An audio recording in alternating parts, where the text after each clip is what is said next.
பிரியமானவர்களே, இன்றைய காலை பொழுதிலும் கூட இது வானத்தின் வாசல் ஊழியத்தின் மூலம் உங்களை சந்திப்பதில் கர்த்தருக்குள் மிகுந்த சந்தோஷம் அடைகிறேன். என்னுடைய வாழ்க்கையில் எந்த நன்மையும் பெற்றுக்கொள்ள முடியாமல் நான் தவித்து கொண்டிருக்கிறேன். ஆண்டவருடைய சமூகத்தில் நான் அறிக்கையிடுகிறேன். ஆண்டவர் என்றைக்காவது என்னுடைய கரத்தில் நன்மைகளை தருவார் என்ற விசுவாசத்தோடு சபைக்கு நான் கடந்து போய் கொண்டிருக்கிறேன். எப்பொழுது ஆண்டவருடைய பார்வை என்மேல் படும், அந்த நன்மைகளை நான் எப்பொழுது பெற்றுக்கொள்வேன் என்று ஏக்கத்தோடு கண்ணீரோடு தேவனை நோக்கியே பார்த்து கொண்டிருக்கக்கூடிய உங்களை பார்த்துத்தான் ஆண்டவர் சொல்லுகிறார், நான் உங்கள் கரத்தில் நன்மைகளை தந்து உங்களை உயர்ந்த அடைக்கலத்திலே வைப்பேன் என்று இன்றைய காலை பொழுதில் ஒவ்வொரு குடும்பங்களையும் பார்த்து ஆண்டவர் வாக்கு கொடுத்து கொண்டிருக்கிறார். இன்றைய காலை பொழுதிலும் கூட ஆண்டவர் நமக்கு தரக்கூடிய நல்ல வார்த்தை என்னவென்றால், நெகேமியா 13ஆம் அதிகாரம் 31ஆம் வசனம் இவ்வாறாக சொல்கிறது, என் தேவனே, எனக்கு நன்மை உண்டாக என்னை நினைத்தருளும். வேதம் இவ்வாறாக சொல்லுகிறது, என் தேவனே, எனக்கு நன்மை உண்டாக என்னை நினைத்தருளும். அநேக குடும்பங்கள், ஆண்டவரே, என் குடும்பத்தில் நன்மை உண்டாக வேண்டுமென்று தேவனை நோக்கி முறையிட்டு கொண்டிருக்கிறீர்கள் அல்லவோ? ஆண்டவருடைய பார்வை என் குடும்பத்தின் மேலே படுமையானால் என் குடும்பம் ஆசீர்வாதமாய் மாற்றப்படும். என் குடும்பத்தில் நன்மைகள் உண்டாகும், தீமைகள் வருவதில்லை. அவர் என் குடும்பத்தை பாதுகாப்பாரேயானால், என் குடும்பம் அவருடைய செட்டைக்குள் இருக்குமேயானால், என் குடும்பத்தை சத்துருவானவன் தொட முடியாது என்பதை விசுவாசித்து அநேகர் தேவனிடத்தில் விண்ணப்பம் செய்து கொண்டிருக்கிறார்கள்.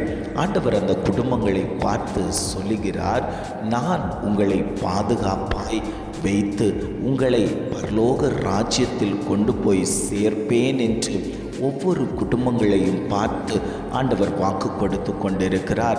அநேக குடும்பங்கள் நன்மை இல்லாமல் தீமையை கொடுத்து கொண்டிருக்கக்கூடிய சத்ருவானவனுடைய கிரியை குடும்பங்களில் செயல்பட்டு கொண்டிருக்கிறது. எவ்வளவுதான் போராடி பார்த்தாலும், எவ்வளவுதான் ஜெபித்து பார்த்தாலும், எவ்வளவுதான் ஆண்டவருடைய சமூகத்தில் நெருங்கி இருந்தாலும் சத்ருவானவன் சில பிரச்சனைகளை கொண்டு வந்து போடுகிறான்.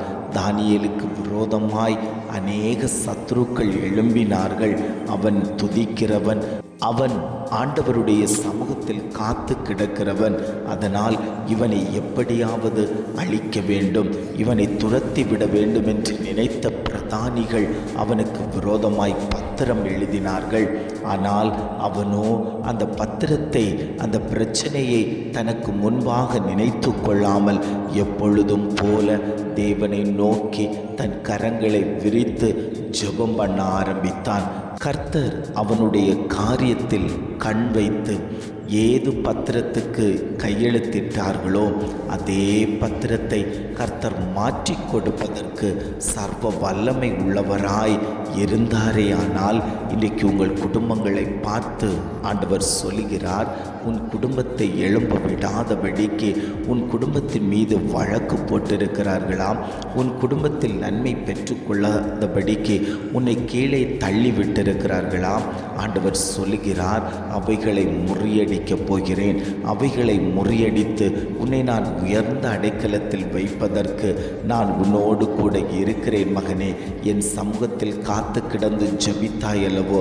என் சமூகத்தில் விழுந்து விழுந்து, ஆண்டவரே, நீர் எனக்கு உதவி செய்யுங்கப்பா, என் காரியத்தில் நன்மை செய்யுங்கன்னு சொல்லி கேட்டாய் அல்லவோ?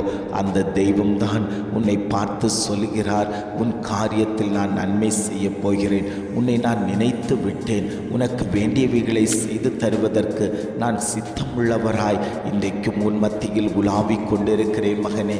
ஆபத்து காலத்தில் என்னை நோக்கி கூப்பிடு, நான் உன்னை விடுவிப்பேன். நீ என்னை மகிமைப்படுத்துவாய் என்ற வார்த்தையின்படி எத்தனையோ ஆபத்து சோதனைகளெல்லாம் வந்த போதிலும் நீ தேவனை முறுமுறுக்காமல், தேவனை மறுதலியாமல் என்னை நோக்கி முறையிட்ட உன்னுடைய நல்ல இருதயத்தை நான் கண்டிருக்கிறேன். உனக்காக நான் எழுந்தருளி விட்டேன். உன் குடும்பத்தை பாதுகாப்பதற்கு, உன்னுடைய கரத்தில் நன்மைகளை கொண்டு வந்து தருவதற்கு நான் சித்தமுள்ள தகப்பனாய் இன்றைக்கும் உன் மத்தியில் உலாவிக் கொண்டிருக்கிறேன். மகனே, நீ பயப்பட வேண்டாம். ஏது காரியத்தை குறித்தும் பயப்பட வேண்டாம். எல்லாருக்கும் நன்மைகளை கொடுத்து பரலோகத்தில் கூட்டிக் கொண்டு வருவதற்கு நான் சித்தமுள்ள தகப்பனாய் இன்றைக்கு உன்னோடு கூட இருக்கிறேன் என்று ஆண்டவர் வாக்கு கொடுத்து கொண்டிருக்கிறார்.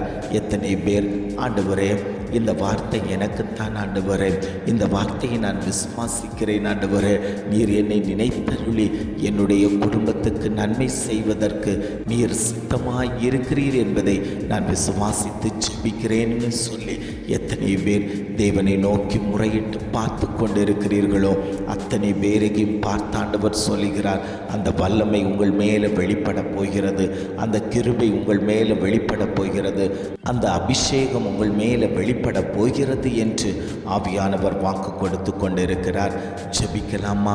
அன்பின் பரலோக பிதாவே, இந்த காலை பொழுதுக்காக நாங்கள் உம்மை துதிக்கிறோம், ஸ்தோத்தரிக்கிறோம் ஆண்டவரே. இந்த காலை பொழுதிலும் கூட ஆண்டவர் எங்களுக்கு தந்த நல்ல வார்த்தைகளுக்காக நாங்கள் உமக்கு நன்றி செலுத்துகிறோம் ஆண்டவரே. என் தேவனே, எனக்கு நன்மை உண்டாக என்னை நினைத்தருளும் என்று அழகான ஒரு வார்த்தையை எங்களுக்கு தந்திருக்கீங்கப்பா. இந்த நாளிலும் கூட நாங்கள் அந்த வார்த்தையை பிடித்து கொண்டு ஜெபிக்கிறோம் ஆண்டவரே. நீர் என்னை நினைத்தருளும் ஆண்டவரே. நீர் நினைத்தருளும் போது எங்கள் வாழ்க்கையில் நன்மை உண்டாகுமே ஆண்டவரே. அந்த நன்மைகளை நாங்கள் சுதந்தரித்து அடுத்த கட்டத்துக்கு போகிறதற்கு கர்த்தர் எங்கள் மேல் இரக்கம் வைத்து ஆவியானவர் எங்களை வழிநடத்தும்படியாய் நாங்கள் ஜெபிக்கிறோம் ஆண்டவரே. நீர் எங்களை நோக்கி பார்த்து கொண்டிருக்கக்கூடிய தெய்வம் அல்லவோ, எங்களுடைய செய்கைகளை கவனித்து கொண்டிருக்கக்கூடிய தெய்வம் அல்லவோ, நாங்கள் உம்முடைய இரத்தத்தால் கழுவி மீட்கப்பட்ட பிள்ளைகள் அல்லவோ. நீர் எங்களுக்காக நன்மைகளை செய்து தருவதற்கு உம்முடைய கரம் திறந்திருக்கிறதை நாங்கள் விசுவாசிக்கிறோம் ஆண்டவரே. அந்த கரத்திலிருந்து நன்மைகளை பெற்றுக்கொண்டு சுதந்திரமாய் வாழ்வதற்கு, எங்கள் குடும்பம் நிலையாய் நிற்பதற்கு கர்த்தர் இரக்கம் பாராட்டும்படியாய் நாங்கள் ஜெபிக்கிறோம் ஆண்டவரே. இதை கேட்டுக்கொண்டிருக்கக்கூடிய ஒவ்வொரு குடும்பங்களின் மேலேயும் கர்த்தருடைய கரம் வைக்கப்படட்டும். அந்த குடும்பங்களில் நன்மைகள் உண்டாகட்டும். அந்த குடும்பங்களை கர்த்தர் நினைத்தருளும்படியாய் நாங்கள் ஜெபிக்கிறோம் ஆண்டவரே. நீர் அப்படியே செய்துவிட்டதற்காய் ஸ்தோத்திரம் ஆண்டவரே. உம்முடைய நாமம் மகிமைப்படும்படியாய் நாங்கள் ஜெபிக்கிறோம் ஆண்டவரே.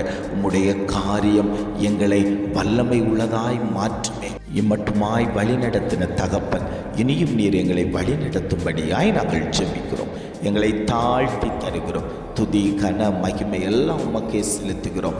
மீட்பர் இயேசுவின் மூலம் ஜெபிக்கிறோம் பிதாவே. ஆமென், ஆமென்.